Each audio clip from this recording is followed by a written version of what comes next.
tell me words don't matter.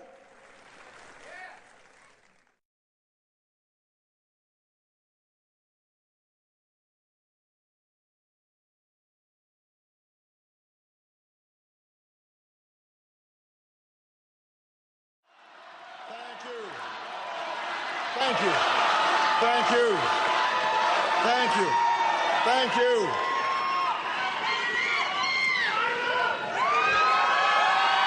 Thank you. Thank you. Thank you. Thank you, Iowa. You know, they said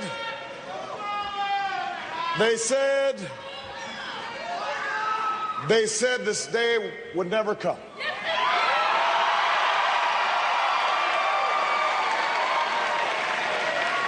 They said our sights were set too high.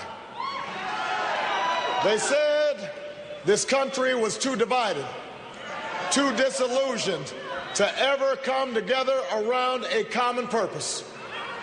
But on this January night, at this defining moment in history, you have done what the cynics said we couldn't do.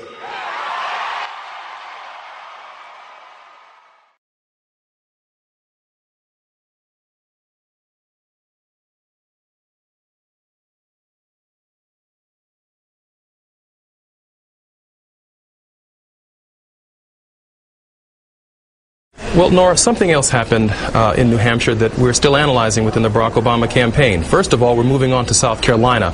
But there were tears that melted the Granite State.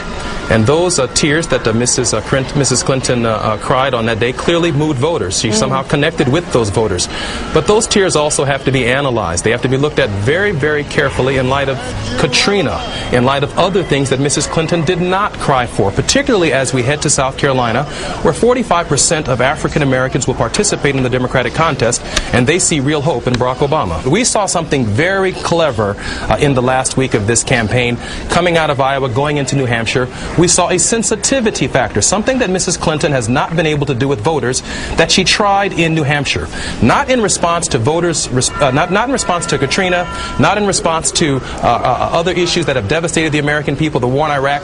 We saw tears in response to her appearance. So her appearance brought her to tears, but not Hurricane Katrina, not other issues.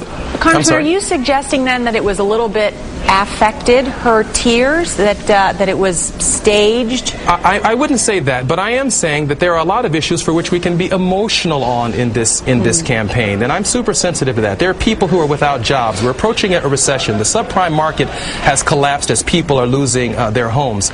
And yet, in this dynamic, in the Granite State, we saw a melting.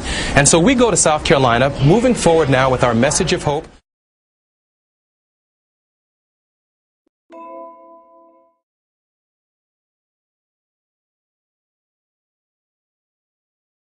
Don't tell me words don't matter.